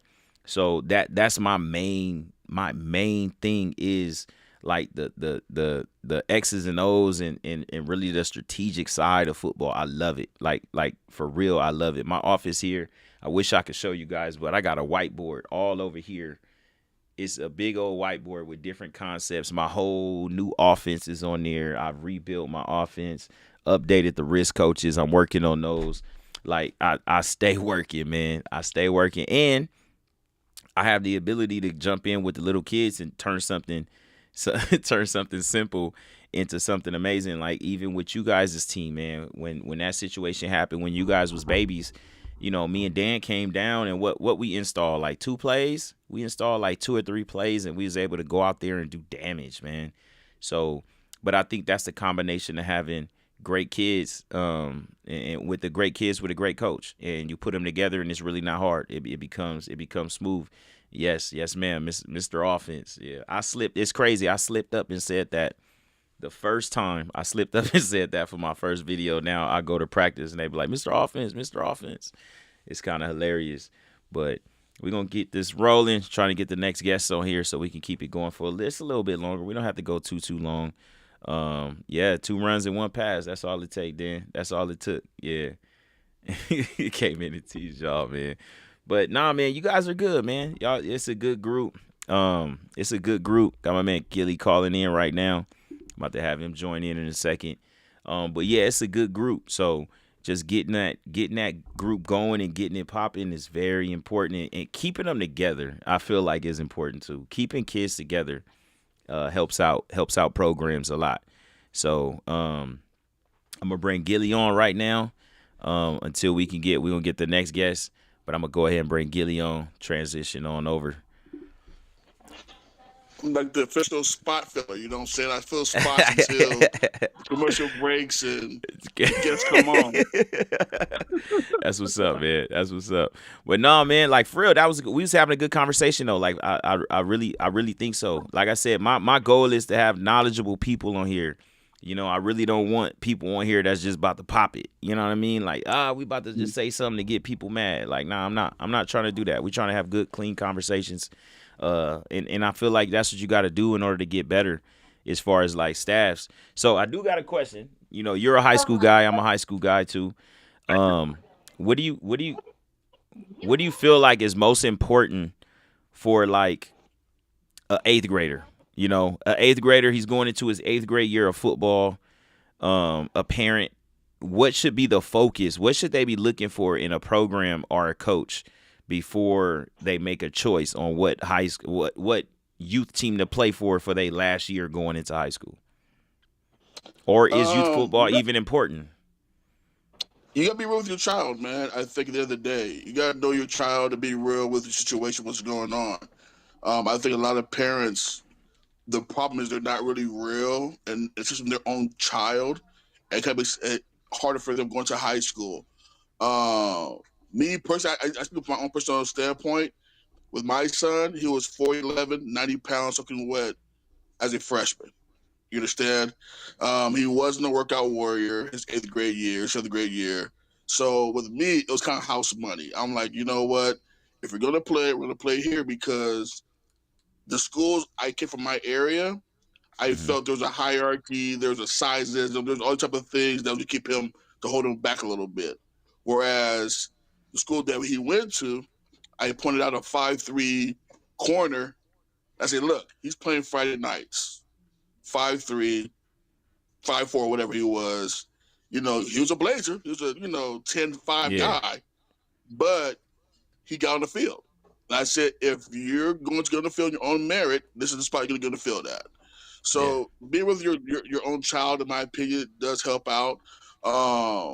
Getting them ready for they have to see, in my opinion, how it's done, as far as coaching-wise, in my opinion. A lot of these coaches don't have an idea of what a high school tempo was like, what a practice schedule was like. Those things do matter. You know what I'm saying? You get those kids those wide-eyed, the first day of freshman camp, they really haven't been coached, in my opinion. You know what I'm saying? Yeah. Where the kids who get after it, in the first reps, who really want it, they've, been around the block or have had a coach who's kind of, put them in an environment to make them, understand what to expect. So that does matter. Me personally, it depends on the child, man. If you have a project piece who's raw, if your DNA is on point, you know what I'm saying? I mean, like, you're a big guy, wife's a nice, hefty lady. Some might not be there just yet, or he might be there. The 8th grade year, I'm probably just sculpting. You know what I'm saying? I'm just feeding and sculpting, really. You know what I'm saying? It's coming. It's coming. You know what I'm saying? I'm just feeding and sculpting. If he's not that guy athletically, if he's not there, then, we're training our butts off. You're getting every little kind of workout you can get into, 4 or 5 days a week in BB, because you have to find your edge, get on the field. You know what I'm saying? Yeah. At the end of the day, 1,000%. finding how to get on the field. 1,000%, man. So, man. So listen, when we're talking about youth sports, as far as the parents and, off season, let's talk off season, right?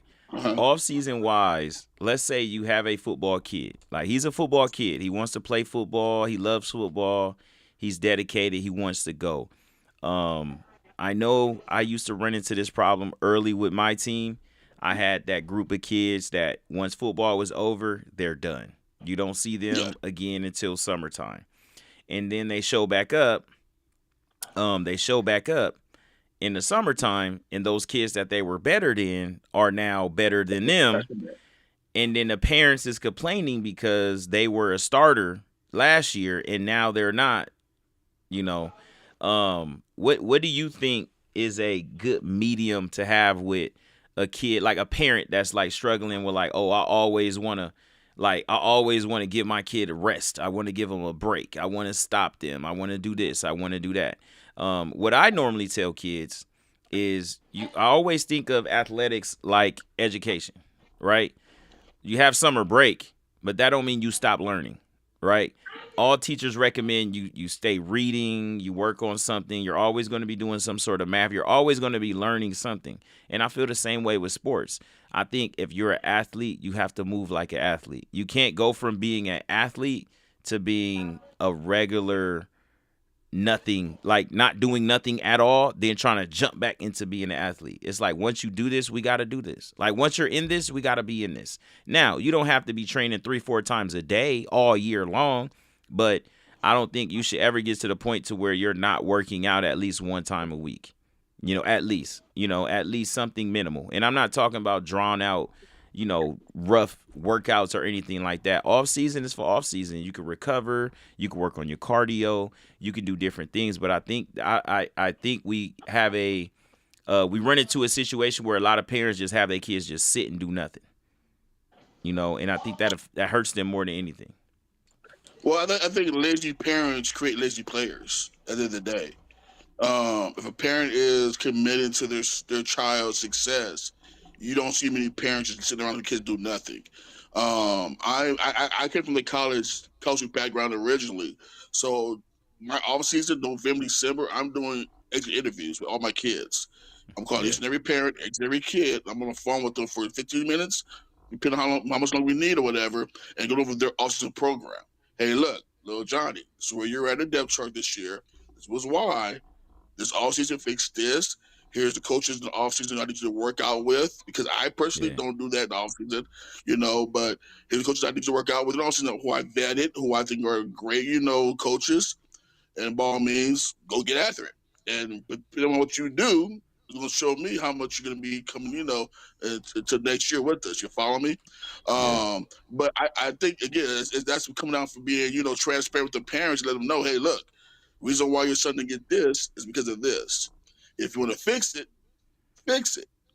If you don't want to fix it, you have to the next year. I don't care who your coach is. If you have the same mentality, you're lazy. You're lazy. I don't care.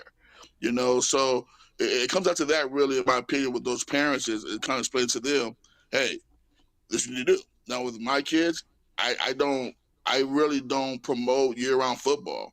I'm very big on multi-sport kids. So when I do my recruiting off season, I have a kid who right now is a boxer, who's a little hefty or whatever, but not really big, but a tweener. I'm like, dude, you're gonna be a center for me. Why? Because you got the nice balance, the nice size, good feet. Like, you're my center, and sure enough, you're my center right now. You follow me? It's just I look at those other sports to kind of gauge how you're going to be with me. A hefty sized kid who plays basketball, I love it. Again, soft hands, big, great feet work. Let's go. Those things for a coach, in my opinion, I would say a real coach, but a coach who thinks outside the box loves it. I love a kid who plays multiple sports. Especially youth, when you're trying to grab kids to mold into how you want to mold them into. Yeah, Walk. We was calling for you earlier, Walker, because we was talking about the Alabama stuff. We was talking about how your team, bounced back after playing that game. Walker came in the chat like, "Yo, what's up? Yeah, everybody calling me. What y'all want, bro?" And Maxwell too. Yeah, so Maxwell said that football is a "what have you done for me lately" type sport, which is true. Which is very true. Is what you're doing right now. Sports. Yeah. Most definitely. I don't think with sports or life in general, people forget what you did yesterday. You follow me? People forgot how much you moved mountains for them, yesterday, because today's a whole different day. It is what can you do for me right now going into tomorrow.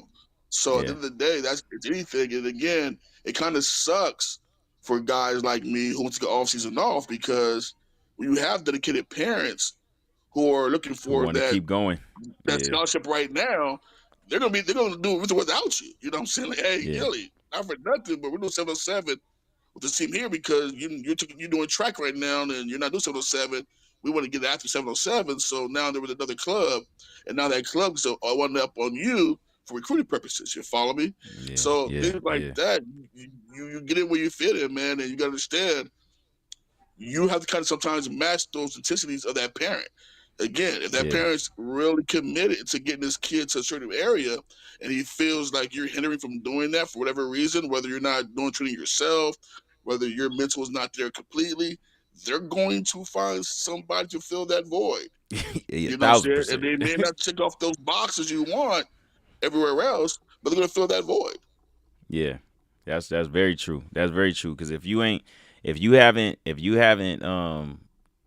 called, talked to, maneuvered around, had a visit, pulled up something, then they gonna hit it, put it in drive. Click. It's always a game, bro. Like you got sometimes, even if you're not in it actively, you actively gotta be in their inboxes, resharing their videos, resharing their training and all that stuff. If you're not actively doing it yourself in the off season with that kid, you better be showing interest in his progression, because if not, again, it's gonna take that one off chance game meeting or whatever somebody else, and they feel, oh, he talked about something 2 or 3 weeks. This kid right here, this coach right here is this coach, and now they're gone. You follow me? Because we don't own no kids, man. At the end of the day, you don't like Larry said, like you said earlier, we don't own kids, man. We're on Yeah. borrowed time with every one of these kids.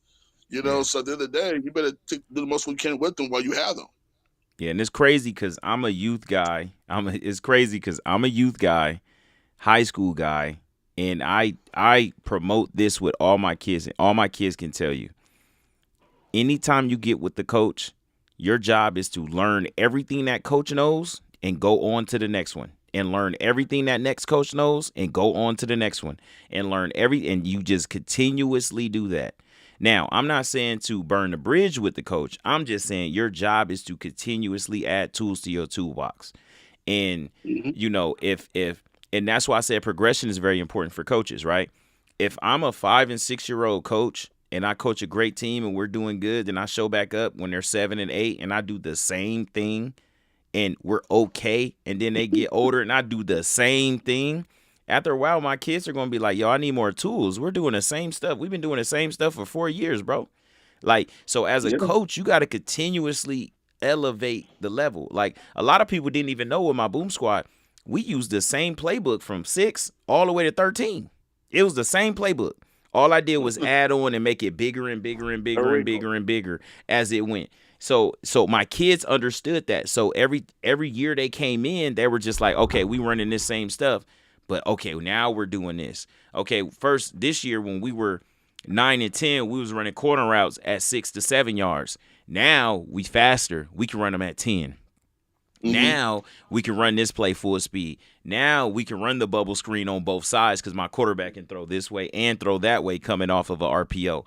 So it's a lot of things that go into place as kids get older that coaches just got to continuously educate themselves on to get bigger and better and better. And now this is the TGB Academy plug right here. And that's what I'm building on my website is and that's what I'm building on my website. Playbooks and coaching tools that coaches can use to help them perform at the next level as they grow and get better. So and honestly, that's the main purpose. This is the main reason why I started doing actually the videos, because it started off with me just wanting to do videos. And then the kids and everybody just kept on saying, like, you should just do a podcast. You should do a podcast. You should do a podcast. And I was like, you know what? Let's do it. Let's talk. Let's have good conversations. It's not about the hoopla or anything like that, because just like I'm talking to you, you talking to me, we're learning as we're talking. And then everybody that's listening is learning as well. They probably, honestly, everybody in the chat probably got a nugget today just by us having a conversation, talking to L. Just having a conversation. Oh, here we go, Sarah. So listen, let me now that I got Sarah up in here, listen. We got to take care of the cheerleaders. You know what I'm saying? Like we gotta make sure the cheerleaders is straight. I got you, Sarah. We gonna make sure the cheerleaders is straight. So y'all gotta make sure them halftime shows, man. Y'all gotta make sure y'all watching these babies during the halftime shows. Y'all gotta make sure when they running down to the end zone and celebrating with their team, that everybody is on there and watching them. Y'all got to big up these cheerleaders as much as y'all big up these football players.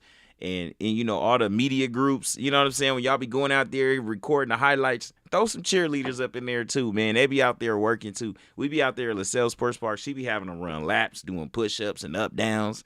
I be like, Sarah, bro,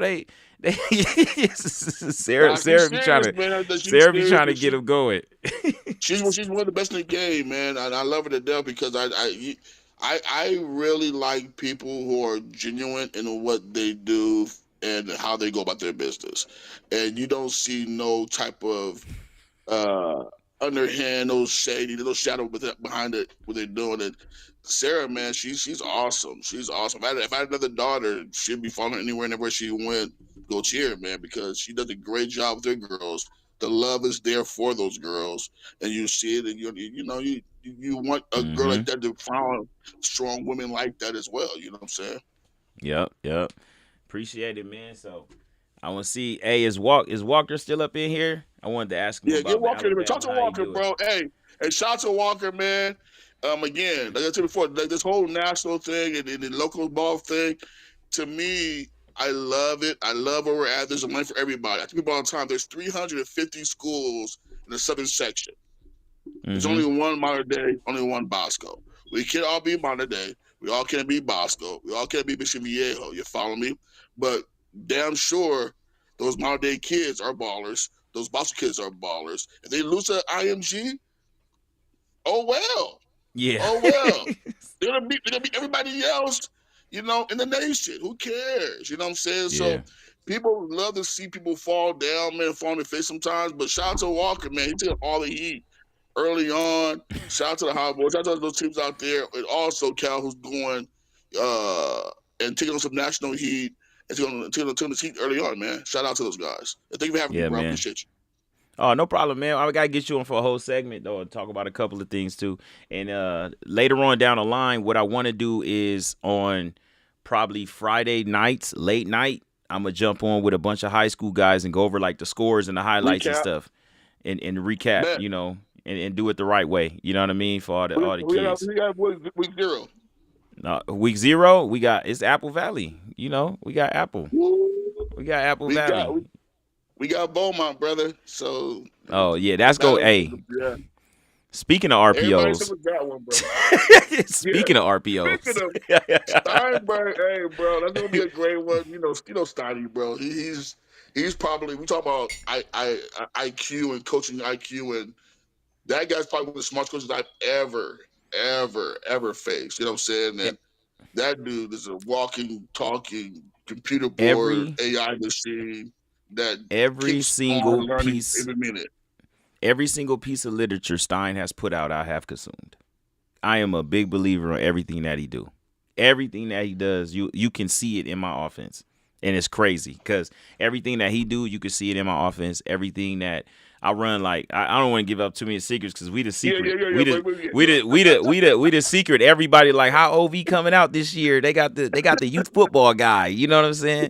But they don't know. I've been in the lab, man. I'm ready to put up numbers. I'm trying to break records, man. I do that. That's what I'm trying to do every time I hit the field, man. But appreciate you though, Kev. I gotta get with you. Have a whole little segment on here. We'll probably collab on a couple of things, defense, offense, and get it going. All right, brother. And then. All right, man. Have a good one. Thank you.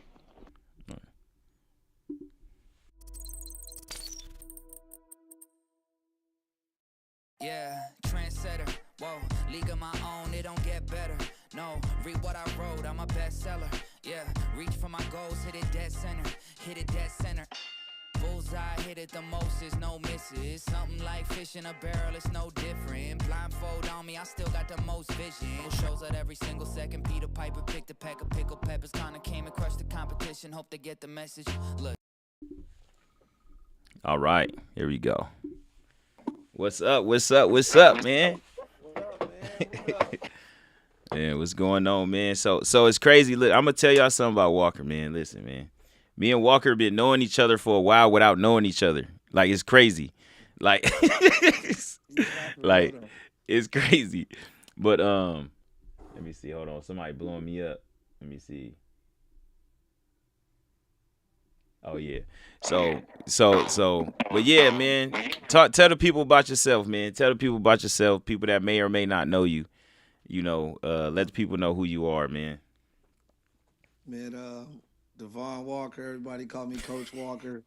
Man, I'm just a coach out here that's loving to bless kids, business owner, man of God, husband, father of 6 kids. But I've been at this coaching thing for I don't know how many years, man. Not like you, but I've been at this. Hey, I've been at this for a while. Got a chance to play myself. After Division I, after NFL didn't work out, I did arena football. After I stopped doing that, not saying it didn't work out, but I stopped doing that 4 years later. I went back to my college, coached as a Division I coach, ended up getting a DC job at a junior college in Washington, and then I moved back and a varsity coach, youth coach, love mentoring the youth. That's most importantly, mentoring the youth. Yeah. I'm not perfect, trying to set better examples. Going through all those ropes, man, I'm just trying to see the kids be better than what I was and, change some situations and stuff like that, man. And I'm having fun doing it. Oh That's yeah, what's and I'm up, the man. head coach of the OG Ducks. Tell you. Okay, there you go. There you go. Yeah, But yeah, man, yeah, nah, man. So everybody was blowing you up earlier because we was talking about the Bama. We was talking about Bama out there, yeah, man, and we was just really just talking about how I told L, I said I was watching all the Cali teams, and I feel like everybody that went out there had action to win it, and that's great. It wasn't yeah, like, and it was just like one or two things here and there that could be changed up. And even like I was talking about you guys' first game, and then I kind of like, I always put my offensive hat on every time I watch games, yeah, right? So I'm watching it, and then when I think you was in the booth with Sean, and y'all start talking about the game, and everything that I was thinking, you was saying, you was just like, man, it was just a tweak here and there. If we just made this, just one little play here and there, we would have won the game. You know what I'm saying? And yeah, and y'all got to think about it, we made all these mistakes, and they still barely beat us. You know what I mean? They still, it really wasn't like that bad. Like, so that's why I was like, when y'all seen them again, I was like, it's gonna be a way closer game. It's gonna be a way closer game, and it's gonna be based off the other team's coaching, not really your coaching. It's gonna be based off the other team's coaching, because if the other team makes the adjustments they need to make, then they can blow y'all out, because you're gonna make the mistake. You're gonna make the adjustments you need to make. But a lot of Mhm. times when teams are really, really good, they don't make changes because they like, we good enough to They beat them, and sad. that's how you Yeah, lose the second game. My man Sean told me that. Sean, that was another thing Sean told me, that he said it's hard to beat a team twice. The second time is always the hardest. One reason, because your kids are complacent, because they like, oh, yeah, we about to blow this the team. We already blew them out, and they not listening. They just doing their own thing, man. But that's the reason why everybody was blowing you up was on here, because I was like, let's get them on here, talk about it, see what it did. So I know you can't yeah, tell me what changes you made, but yeah. what changed for the kids to make them? How did you get them to really believe that they could beat that team? But I would just say belief and motivation, showing them where they made the mistakes. We take film serious. I'm teaching these kids as young as they are not to watch film for highlights and looking at games, but we watching film to see what we could have done better, right? So I Yeah. got the belief in them by like, look, you didn't try you supposed to block the one technique. You did this instead. You climbed to the back. Or here, look, if you would have sealed this linebacker and you would have went here, we would have got that. You know what I mean? Or look, we Mm-hmm. only reason why they got that first down is because this penalty. Do y'all realize how much we would have blown them out? We dropped this ball. We did that. So when I pointed out, they feel bad, but they be like, wow, like, yeah, Yeah. we really Yeah. could have. And I start showing them. Then I show them not in highlights. I show them motivationally. Like, look how you drove him back. Look how we just shook them for a touchdown. They can't play with y'all. So it's the way of motivating the kids and Yeah. teaching them at the same time. And then I believe I was with the Broncos or I was with the Hurricanes. I remember one of my quarterbacks' dad told me something I never forgot. He was like, you know what, Walker, he said, you're a really, really good coach. But you're going to be a great coach when you start learning how to coach coaches. And I Mm-hmm. mean, back then when he told me that, like I took no insult to it. I've never been the same since. So even going in the film and showing my coaches like, hey, this is where we lack. Like I don't want y'all to think Coach Walker is always negative, but I Yeah. don't care when it's a draw. Look what we can do better, right? So I'm like, hey, look at this. Check this out. Look at this. Look how we subbing. If we would have been regular, we could have caught them off guard. Let's say this if they subbing. Let's do this, do that. Like it's a lot. Like figuring out how to go on multiple fronts with the same personnel. Yeah. I looked at every single thing we could have done to be better, and we did it. We got the kids to understand this is why we're doing it. Heat, no excuses, but that heat hit you different, right? So Oh, yeah. we had them training and running in sweatsuits and sweaters all practice, like stuff that my parents was kind of like, is this What you man doing crazy? that for? Yeah. I've been there before, and we seen it. We got out on that first game. It's not that we almost lost the first game. I don't mind going into detail now. It's not that we almost lost the first game, but we went out in the first game. The Heat hit us. We break Deuce. My guy Deuce breaks the opening kickoff return. We already hyped. We know. And then offense, we was getting going. We had to adjust to that heat a little bit, and Mm-hmm. that Florida team had speed too. But we kind of had the game in hand after we got the first two tubs. So knowing, being in nationals 4 years, not never in YNC, but being in nationals 4 years, Dunlap, you don't show your whole hand once you got You it in can't. control, right? So You got to do either or. You got to do like you either got to show your whole hand and make them overthink it, or show them nothing. Yeah. Like I don't want to get too much sauce because as a coach, like yes, like I might line up in something I'll never line up in just because I'm Yeah. like, ooh, they Yeah. gonna thinking what if we do this? What if they do Yeah. that? But with that one, I was like, okay, we just gonna do this, which is why the next game we had an opponent that everybody, and I'm pretty sure y'all did too, expected us to get blown out by 40-50 based on what we did with Rare Breed the first time. And they was like, oh, we gonna blow them out, but we have prepared the boys Yeah. from our Yeah. new experience. So, what I mean, here No, we are, no, 2 minutes left to go. I knew you guys was gonna be I knew you guys were gonna be successful the second time. Seeing them, reason being is because I knew when teams see teams again, they play different.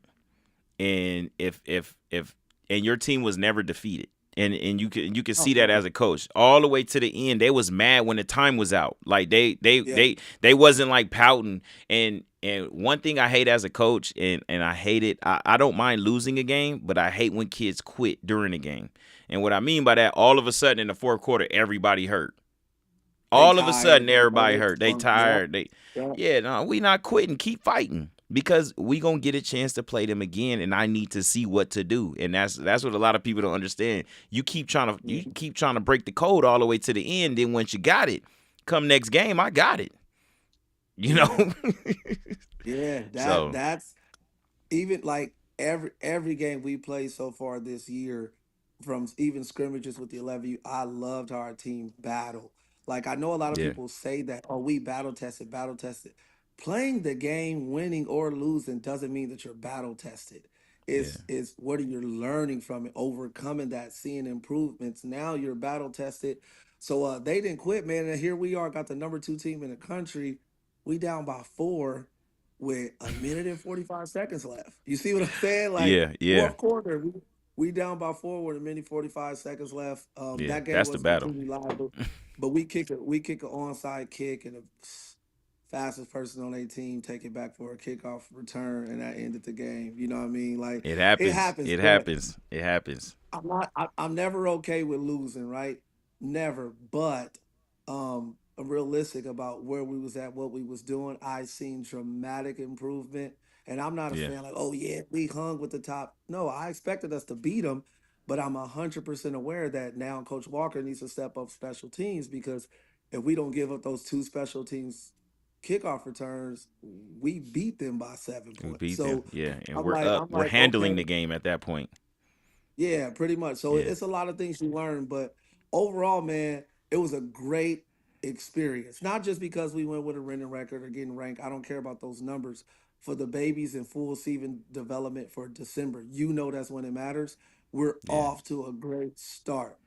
We're 1,000%. overcoming adversity. They're learning multiple plays, shifts, snap counts. They're lining up faster. They're buying into the program. Now when we condition, I asked the boys, what is this? Is this preparation or punishment? They bought in. This is preparation. Like preparation. When you that's what's up, man. It paying off, when they see it paying off, then a belief starts. And then even the parents' belief starts starting, and people start saying, okay, I believe now. I'm buying in. Like I'm gonna trust the process. So yeah, man, it was beautiful. It was beautiful seeing so much smoke, so much talent, and I love great coaching. Good football games are cool, but good coaching. I like good chess basketball. Yeah. I remember that tournament. We was in a tournament together. That's when I had my 12-year-olds playing high school one year. We was in a 7-on-7 tournament, and we was playing Norco. I don't know if you remember. We're playing Norco High School. We're playing them on the field. I got my 12-year-olds, my babies. We out there, and we going.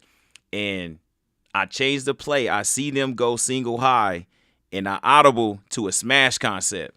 And you were behind me, and you was like, touchdown. Yeah. And we threw the smash concept, and Ricky caught it and scored touchdown. Corner out. Yeah. And you was like, yeah, that was it. That was it right there. That was it right there. And then the next game, I had to go play your good team over there on the other and that ended bad. But yeah, man, appreciate you, man. I gotta get you on here for a whole day, one day. I do Sunday nights, 7 p.m. That's normally when I get going. So I got to tap in with you, get you on here for a whole rundown, get going. Like I said, if you want it, we can talk about the commercial, get you going on here. So what I got is my man Platt, man. My man Jacob, he got me going for my first couple ones, man. So I got to give my boy some love out here, man. So, and I love but what like they I doing, said, man. Shout out to Platinum. I do love what they've been doing. They've been doing it for a long time and yeah, blessed a lot of babies, man. That's all. man. That's what it's really about. 1,000%, man. I pulled my son out of public school just to go there, man, because 1,000%, I believed in what he was doing with the kids, and it's not about, and you know, because you got students too. Sometimes people be thinking like, oh, my kid is good in school, so I don't want to take him from that, but it's not that. When they go over and they in method or whatever, I forgot the other name of the other one is that curriculum moves so fast that a lot of the good kids fall behind a little bit because they're not used to working. They're not used to, because I work in public schools, right? So we slow down for all the kids. So it's a pace for all the kids. So if your kid is already up here, this slow pace ain't helping them. But not them schools. Them schools, they be going. And if you fall behind, you behind. And you go you behind. So I appreciate that 1,000% what my man Jacob did that for these kids, because a lot of them went from being just regular kids and now academic scholars, and he's teaching them how to balance football with the faith, with the training. And he was able to do that for my son, because my son been playing for a long time. But after a while, they get tired of hearing it from daddy. You know, they got to hear from somebody else that's a knowledgeable person. But like I said, and that's another conversation we got to talk about. I got to get you, Jabari, I got to get all the guys that's good coaches with their kids on here to have that real conversation that we hear every single year about the same thing over and over and over again, and have a real conversation about it. You know what I'm saying? Just have a real conversation about it. But like I said, man, appreciate you for jumping on for a second, man. Like I said, I'm gonna tap in with you, get you in there for a full day, and we're gonna do it that way, man. Appreciate you. Appreciate you, and man. It's a blessing and honor to have me on. Yeah, I was about to say, if you got something you want to say before I change it up on here, go ahead, man. It's your floor. Nah, man, that was it. I'm done. I look forward to getting a full day. I like what you're doing. I hope everybody share this, because I've been waiting for somebody back home, you know what I mean, to get a platform like this to educate people, where people are not afraid to share their sauce.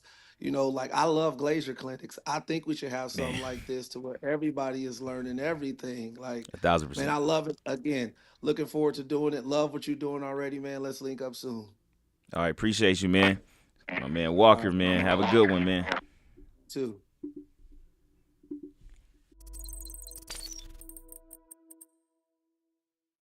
Yeah, trendsetter, whoa, league of my own, it don't get better. No, read what I wrote, I'm a bestseller. Yeah, reach for my goals, hit it dead center. Bullseye, hit it the most, there's no misses. Something like fish in a barrel, it's no different. Blindfold on me, I still got the most vision.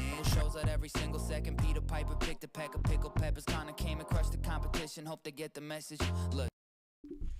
All right, so appreciate everybody that tapped in with the podcast today, man. Much love. We did hit our threshold that we wanted to hit. I think our highest peak, we had 75 people in here at one time. So appreciate it 1,000%. Appreciate everybody on Facebook. Appreciate everybody on YouTube for tuning in.